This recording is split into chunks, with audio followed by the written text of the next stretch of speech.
So today our news article title is The Federal Dilemma of Delimitation. That means सीमांकन delimitation से जुड़ी संज्ञा यानी कि फेडरल दुविधा या फिर उलझन। तो बेसिकली इस पूरे न्यूज आर्टिकल में यही बात किया गया है कि अगर इंडिया को पॉपुलेशन के हिसाब से लोकसभा सीट्स दोबारा बांटे जाए तो किन राज्यों को फायदा होगा और किन्हें नुकसान। मुझे आशा है कि आप कुछ न्यूज में सुने होंगे, लेकिन नहीं सुने होंगे so don't worry at all, क्योंकि पूरे इस न्यूज आर्टिकल में आप जब लास्ट तक हो जाएगा ना हर चीज़ समझ में आपको आ जाएगा। हर चीज़ मतलब हर चीज़। तो देखिए, हम लोग सोचते होंगे ना कि ये डिलिमिटेशन क्या होता है, तो मैं एक बताती हूँ कि डिलिमिटेशन जो होते हैं हम यूज करते हैं जब हम इलेक्टोरल कॉन्स्टिट्यूएंसीज यानी कि जो निर्वाचन क्षेत्र होते हैं उनकी जो बाउंड्रीज को तय करें या फिर से हम तय करें और हाँ बनाए उसके बाउंड्रीज को, तो हम लोग उसको बोलते हैं delimitation. For example, deciding exactly where one Lok Sabha constituency end and another begins। मतलब कि कब एक चीज़ खत्म होगी और कब एक दूसरी स्टार्ट होगी। अगर आप बोलेंगे कि डिलिमिटेशन का मीनिंग सिर्फ क्या पॉलिटिकल साइंस में ही होता है, तो मैं बोलूँगी नहीं, इसका यूज हम कर सकते हैं फॉर द फिक्सिंग और डिफाइनिंग द एग्जैक्ट बाउंड्रीज या फिर लिमिट्स ऑफ समथिंग। मैं आपको अच्छे से समझाती हूँ। देखिए यहाँ पे है ना डी, तो डी मतलब समझिएगा कि क्लियरली, फाइनली, ठीक है। और लिमिट मतलब हम समझते हैं, लिमिट यानी कि सीमा, प्रतिबंध, जिसपे हम लोग बोलते हैं ना कि कोई मतलब हम लोग नहीं, कोई बोल देता है कि बिंग योर लिमिट, अपनी सीमा में रहो, तो यहाँ पे वही है सीमा। लेकिन डी लग गया यानी कि क्लियरली सीमा। और डिलिमिटेशन यानी कि सीमा निर्धारण करना, मतलब किसी चीज का सीमा स्पष्ट करना कि वो कहाँ तक जाएगा, कहाँ तक लाइज करेगा, कहाँ तक रहेगा। ठीक है, आई होप कि समझ में आ रहा है कि डिलिमिटेशन मतलब होता है कि किसी भी चीज का सीमा निर्धारण करना, बता देना। ठीक है, तो इस आर्टिकल में कह क्या रहा है, तो इस आर्टिकल का मतलब सोल्यूशन या फिर बोले तो प्रपोज सोल्यूशन यही है कि मतलब ये बेसिकली 3 चीज़ों पे बात किया है और बैलेंस करना चाहता है। इसने एक बात की है कि जो लोकसभा की 443 मतलब सीट्स हैं उनको बनाए रखने के लिए बात किए जा रहे हैं, और दूसरा इसमें कंसर्न था कि जो वुमेन्स रिजर्वेशन है उसको एग्जिस्टिंग सीट के अंदर ही 1/3 रिजर्वेशन लागू करे। अब इसका मतलब क्या होगा कि एग्जिस्टिंग सीट आप लोग समझते होंगे, मतलब जो पहले से ही मौजूद सीट्स है उसी में हम 1/3 रिजर्वेशन लागू कर सकते हैं, क्योंकि बहुत लोग बोल रहे हैं कि नहीं हमें सीट्स और बढ़ानी चाहिए, तब हम लोग को वुमेन को लाना चाहिए, इतना जल्दी हम कैसे ला दें, पहले सीट बढ़ाएं। तो कहा जा रहा है कि नहीं, जो है उसी में 1/3 वुमेन को सीट रिजर्व कर दिया जाए। और एक थर्ड बात किया गया था कि स्टेट असेंबली यानी कि स्टेट की जो पॉपुलेशन बढ़ने पर एमएलए की सीट्स है वो बढ़ाई जा सकती है, ताकि स्टेट लेवल पर अगर बड़ी पॉपुलेशन को हम मतलब जो बढ़ रही है उसको रिप्रेजेंटेशन मिल सके। तो इससे क्या होगा कि जो नेशनल लेवल पॉलिटिकल बैलेंस है वो ज़्यादा डिस्टर्ब नहीं होगा।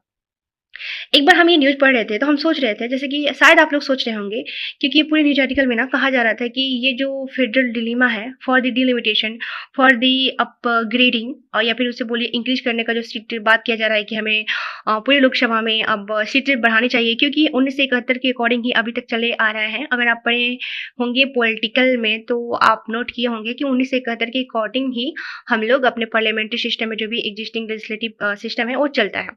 तो वही वो कहा जा रहा है कि अब पॉपुलेशन बढ़ गई है, उस टाइम पॉपुलेशन बहुत ज़्यादा थी तो हमको सीट्स और बढ़ानी होगी। तो साउथ वाले बोल रहे हैं कि नहीं, हमने जनसंख्या कंट्रोल किया और मतलब जो भी है उसके हिसाब से हमारी सीट अच्छी है। नॉर्थ वाले को दिक्कत क्यों हो रहा है, तो नॉर्थ वाले बोल रहे हैं क्योंकि हमारी पॉपुलेशन ज़्यादा है तो हमें सीट्स ज़्यादा चाहिए। तो माइट भी आप लोगों में से 1-2 लोग होंगे या फिर बहुत सारे लोग होंगे, जैसे कि मैंने भी सोचा था कि अगर सीट्स बढ़ती हैं तो साउथ वालों को क्या दिक्कत है, जहाँ पे पॉपुलेशन ज़्यादा है वहाँ पे सीट्स जाहिर सी बात है ज़्यादा होगी, जहाँ पे लोग कम है वहाँ पे सीट्स कम होगी। इसमें क्या है, जैसे कि हम बोले कि अरे एक व्यक्ति अगर 2 लोग को संभाल रहा है और 5 व्यक्ति मिलकर 10 लोग को संभाल रहे हैं तो इसमें दिक्कत क्या है, बात तो बराबर है।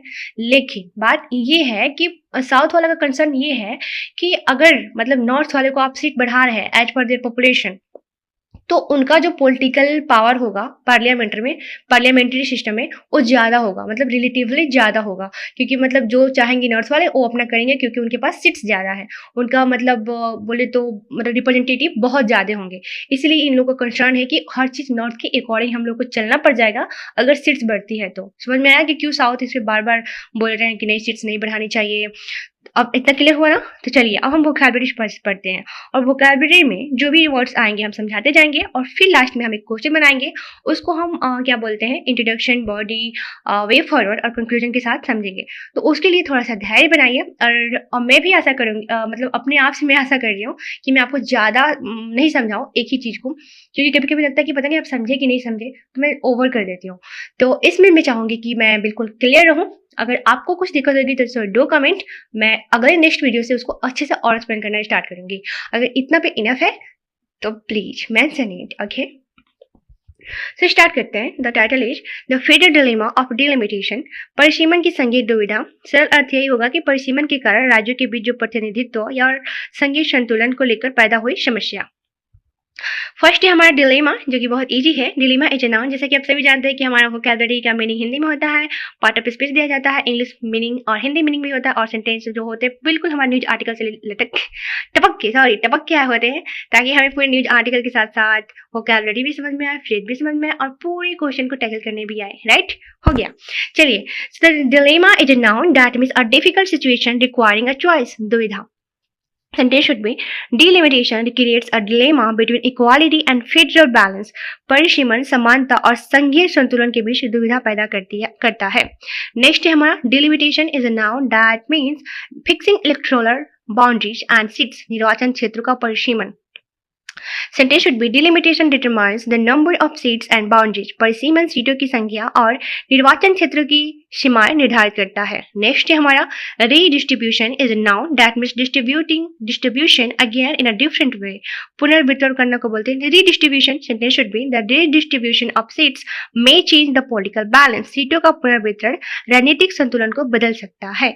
मतलब ये भी है कि अगर हम सीट्स बढ़ाते हैं तो हमारे एक्सपेंडिचर यानी कि खर्च भी बढ़ेंगे, पैसे बढ़ेंगे, सीट्स बढ़ेंगी तो मतलब बहुत सारे एमपीज होंगे, और एमपीज बढ़ेंगे तो जो हमें लिमिट टाइम मिल रहता है बात करने के लिए, वहाँ पे जो आर्ग्यू करने के लिए, डिबेट करने के लिए, तो हर किसी का पर्सनली हम बात सुन भी नहीं पाएंगे, और कम रहेंगे तो जल्दी सुन पाएंगे। तो ऐसे ही तमाम तरीके की दुविधा है, वही इसलिए दुविधा ही कहा जा रहा है। तो यहाँ तक मैं आशा करती हूँ कि समझ में आया होगा। नेक्स्ट पढ़ते हैं। Imbalance is noun that means lack of balance or equality, और संतुलन को बोलते हैं imbalance. Sentence should be population based redistribution could create a representation imbalance. जनसंख्या आधारित पुनर्वितरण प्रतिनिधित्व में असंतुलन पैदा कर सकता है। नेक्स्ट है हमारा disadvantage. Disadvantage is a noun that means an unfavourable condition, नुकसान या फिर प्रतिकूल स्थिति को बोलते हैं disadvantage. Sentence should be smaller states could face a disadvantage. छोटे राज्यों को नुकसान का सामना करना पड़ सकता है। सही बात है, जो हम समझा चुके हैं। छोटे राज्य नहीं, मतलब बोले तो जो पोल्यूशन कंट्रोल करके रखे हैं। Pro rata is an adjective and sometimes we use as an adverb that means in a proportion to a particular amount, अनुपातिक रूप से। So pro rata sentence should be the seats make increase on a pro rata basis. सीटों में अनुपातिक आधार पर वृद्धि हो सकती है। मतलब कहा जा रहा है कि अगर राज्यसभा में 1 सीट होंगे तो लोकसभा में 2.2, जैसे कि मतलब अभी तक है 1 and 2.2, और हो सकता है कि इन द फ्यूचर 1 and 3.3 हो जाए। तो यही है, ठीक है। नेक्स्ट हमारा advocated, that is a verb that means publicly supported an idea, समर्थन किया, पक्ष में आवाज उठाई, that is called advocated. Sentence should be the Tamil Nadu assembly advocated maintaining the existing seat share. Tamil Nadu विधानसभा ने मौजूदा सीट हिस्सेदारी बनाए रखने का समर्थन किया कि नई सीट्स नहीं बढ़ाया जाए। नेक्स्ट हमारा रिजर्वेशन, जो हम जानते हैं is noun that means sitting aside seats for a particular group. आरक्षण को बोलते हैं reservation. Sentence should be the article discuss reservation of seats for women. लेख महिलाओं के लिए सीटों के आरक्षण पर चर्चा करता है। नेक्स्ट है हमारा reconciliation. Reconciliation is noun that means bringing opposing ideas और साइड्स इनटू एग्रीमेंट। सामंजस्य या फिर मेल मिलाप को बोलते हैं reconciliation. Sentence should B harmonious reconciliation can balance democratic and federal principles. सामंजस्यपूर्ण मेल लोकतांत्रिक और संघीय सिद्धांतों में संतुलन ला सकता है। नेक्स्ट हमारा डेडलॉक। डेडलॉक मीन्स गतिरोध, a situation where no agreement or progress is possible. मतलब कि ऐसी स्थिति जहां फैसला आगे न बढ़ पाए उसे बोलते हैं deadlock. Sentence should be mechanism is needed to resolve the parliamentary deadlock. संसदीय गतिरोध को दूर करने के लिए एक व्यवस्था आवश्यक है। Now let us talk about our phrase, क्योंकि इस पूरे आर्टिकल में इडियम्स नहीं दिखे। सो फर्स्ट होगा हमारा on a pro rata basis, that means according to a proportion और रेशियो, अनुपातिक आधार पर। Sentence should be the number of Lok Sabha seats में increase on a pro rata basis. Lok Sabha की सीटों की संख्या अनुपातिक आधार पर बढ़ सकती है। जैसे कि मैंने बताया था 1 से 2.2 है, और 1 से 3.3 होने की संभावना है। नेक्स्ट हमारा bear in mind, that means to remember or consider को बोलते हैं something while making a decision. ध्यान में रखना, याद रखना को बोलते हैं bear in mind. Sentence should be federal concern must be borne in a mind during delimitation. Basically आप लोग सोच रहे होंगे कि मस्ट बी के बाद बॉर्न क्यों लगा है। तो जब हम मस्ट लगाते हैं तब हम लगा सकते हैं वर्ब ऑन, लेकिन जब बी लगता है तो यहाँ पे लग जाता है वर्ब 3। सो परिसीमन के दौरान संघीय चिंताओं को ध्यान में रखा जाना चाहिए। सो डिलिमिटेशन मतलब यही है कि निर्वाचन क्षेत्रों और सीटों की सीमाएं तय करने की प्रक्रिया, यह जनसंख्या, प्रतिनिधित्व और संघीय संतुलन के बीच संतुलन बनाने की चुनौती है। Now B patience for the question. अब यूपीएससी क्वेश्चन कैसे बना सकता है इस पे, क्योंकि ये बहुत बार न्यूज आर्टिकल में आया है। सो क्वेश्चन हो सकता है कि delimitation is essential for equal representation, but it may also create a federal dilemma. Discuss the challenges associated with the upcoming delimitation exercise in India and suggested a balanced way forward.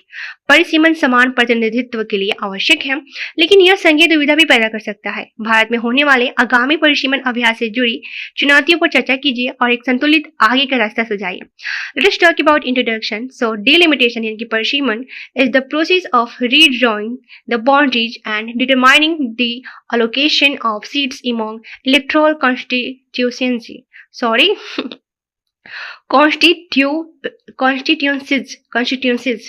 Its democratic objectives is परिसीमन निर्वाचन क्षेत्रों की सीमाओं को फिर से निर्धारित करने और सीटों के आवंटन की प्रक्रिया है। इसका लोकतांत्रिक उद्देश्य है डेमोक्रेटिक ऑब्जेक्टिव की one citizen one vote equal value, एक नागरिक हो तो एक वोट, तो उसका वैल्यू भी समान होना चाहिए। मतलब कि जैसे कि कहा जा रहा है कि नॉर्थ वाले को ज्यादा मिलेगा तो उनको ज्यादा पावर मिलेगा। सो नेक्स्ट है, however, unequal population growth among states has created a conflict between political equality. सही बात है। एंड फेडरल बैलेंस, हालांकि राज्यों के बीच असमान जनसंख्या वृद्धि ने राजनीतिक समानता और संघीय संतुलन के बीच संघर्ष पैदा किया है। So why is delimitation needed? परिसीमन की आवश्यकता क्या है? तो पॉपुलेशन चेंज हो रही है, तो हमें इसलिए जरूरत है, अनइक्वल रिप्रेजेंटेशन बन रहे हैं, इसलिए हमें डिलिमिटेशन की जरूरी होती है। यहाँ पर हमें फेयर रिप्रेजेंटेशन की जरूरत होती है और इक्वल वैल्यू ऑफ वोट भी जरूरत होती है। इसीलिए द present लोक सभा allocation is largely based on the 1971 census, जैसा मैंने बताया था, while population patterns have changed considerably since then. वर्तमान लोकसभा सीटों का आवंटन मुख्यतः 1971 की जनगणना पर आधारित है, जबकि तब से जनसंख्या के पैटर्न में काफी बदलाव आ चुका है। सही बात है ना?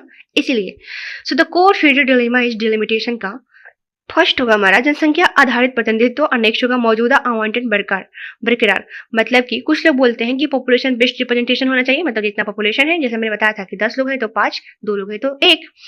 लेकिन कुछ लोग बोल रहे हैं कि नहीं, जो भी पहले से मौजूद है उसी को हम लोग बरकरार रखें, प्रिजर्व्ड रखें और उसी के हिसाब से हम चीजों को बांटें। तो इसमें आता है कि मोर seats for high population seat, अधिक जनसंख्या वाले राज्यों को अधिक सीटें। सेम बात है जो मैंने समझाया था। ग्रेटर न्यूमेरिकल रिप्रेजेंटेशन, अधिक संख्यात्मक प्रतिनिधित्व। कहा जा रहा है कि अगर उनको सीट ज्यादा देंगे तो नंबर्स में लोग ज्यादा होंगे, पावर में ज्यादा हो जाएंगे। नेक्स्ट है हमारा इसी में का protect state with population control, federal balance maintain. अब ये जो पक्ष वाले हैं, समझ जाइए कि एक साइड नॉर्थ वाले बोल रहे हैं और एक साइड डिलिमिटेशन में साउथ वाले बोल रहे हैं। तो ये लोग बोल रहे हैं कि अरे जनसंख्या नियंत्रण में सफल राज्यों की रक्षा करो, क्योंकि हम लोगों ने कंट्रोल किया है पॉपुलेशन, और संघीय संतुलन बरकरार रखो और फेडरल बैलेंस का मेंटेन रखो। क्यों सीट बढ़ानी है? सीट बढ़ाओगे तो ये पैसा बढ़ाना पड़ेगा, खर्च बढ़ेगा, और एमपीज बढ़ेंगे तो उनका कोई मतलब रिप्रेजेंटेशन जब ज्यादा हो जाएंगे तो कुछ ही बातों को लोग सुन पाएंगे। तो ऐसे से XYZ बहुत सारी दुविधा है। तो फर्स्ट हम देखते हैं प्रॉब्लम, हाई पॉपुलेशन स्टेट, जैसे कि state such as Uttar Pradesh and Bihar has experienced relatively higher population growth. If seats are allocated strictly according to present population, their representation would increase. And problem 2 would be population controlling states. States such as Kerala and Tamil Nadu achieved greater success in population stabilization. If their relative share of Lok Sabha seats falls, states may feel that successful population control has been politically penalized. समस्या एक है कि अधिक जनसंख्या वाले राज्य जैसे कि उत्तर प्रदेश और बिहार जैसे राज्यों में अपेक्षाकृत अधिक जनसंख्या वृद्धि हुई है। यदि सीटों का आवंटन वर्तमान जनसंख्या के आधार पर सख्ती से किया जाए तो उनका प्रतिनिधित्व यानी कि रिप्रेजेंटेशन बढ़ेगा। सेकेंड प्रॉब्लम यह है कि जनसंख्या नियंत्रण वाले राज्य यानी कि केरल और तमिलनाडु जैसे राज्यों ने जनसंख्या स्थितिकरण में अधिक सफलता हासिल की है। यदि उनकी लोकसभा सीटों में हिस्सेदारी घटती है तो राज्यों को लगेगा कि सफल जनसंख्या नियंत्रण को राजनीतिक रूप से दंडित किया गया, पेनलाइज्ड किया गया। तो वो लोग सोचने लगेंगे कि हम लोगों ने क्यों कंट्रोल किया, जैसे कि उन्होंने हेल्थ पे ध्यान दिया, एजुकेशन पे ध्यान दिया और बैलेंस किया पॉपुलेशन को। तो ये लोग सोचेंगे कि एक सजा मिल रहा है कंट्रोल करने का, एक तो हमने योगदान दिया, कंट्रीब्यूशन दिया इंडिया को, और ये लोग ये कर रहे हैं। तो बस यही दिक्कत है। सो लास्ट में हम डाल सकते हैं this create a tension between equal representation by population and fair treatment of state under federalism. यह जनसंख्या के आधार पर समान प्रतिनिधित्व और संघीय के तहत राज्यों के साथ न्यायपूर्ण व्यवहार के बीच तनाव पैदा कर सकता है। Late us talk about wider institutional concern, व्यापक संस्थागत चिंताएं। तो फर्स्ट होगा हमारा Rajya Sabha and federal balance. That means अगर लोकसभा की सीटें बढ़ाते हैं तो लोकसभा का संख्यात्मक यानी कि जो मतलब मैंने बताया था 1 2 3 संख्यात्मक मतलब समझते ही है ना, उसकी प्रधानता भी बढ़ेगी। लोकसभा सीट्स इंक्रीज तो लोकसभा न्यूमेरिकल डोमिनेंस भी इंक्रीज हो जाएगा, और जिसके कारण क्या होगा कि राज्यसभा की जो सापेक्षिक शक्ति है, रिलेटिव शक्ति है, कंपेरेटिव शक्ति है, वो लो जाएगी और संघीय नियंत्रण कमजोर हो सकती है। नेक्स्ट होगा हमारा पार्लियामेंट्री फंक्शनिंग, दैट मीन्स संसदीय कार्य प्रणाली। If the number of MPs rises sharply while parliament has limited sitting time, individual MPs may get less opportunity for meaningful debate and scrutiny। यही बात मैंने कहा था कि यदि संसदों की संख्या बहुत बढ़ जाए और संसद का बैठक समय सीमित हो तो व्यक्ति का संसदों का जो सार्थक बहस या फिर जांच के लिए जो अवसर मिलता है वो कम मिलेगा। नेक्स्ट है हमारा वित्तीय और ढांचागत बोझ यानी कि फाइनेंशियल एंड इंफ्रास्ट्रक्चर बर्डन। मैं जानती थी कि मैं इसमें डाल रही हूँ, इसलिए मैंने आपसे बस XYZ कहा था। तो कहा जा रहा है कि more MPs would require additional office accommodation and administrative resources increasing public expenditure. अधिक संसदों के लिए अतिरिक्त कार्यालय चाहिए, आवास और प्रशासनिक संसाधनों की आवश्यकता होगी, जिससे कि सार्वजनिक व्यय बढ़ेगा।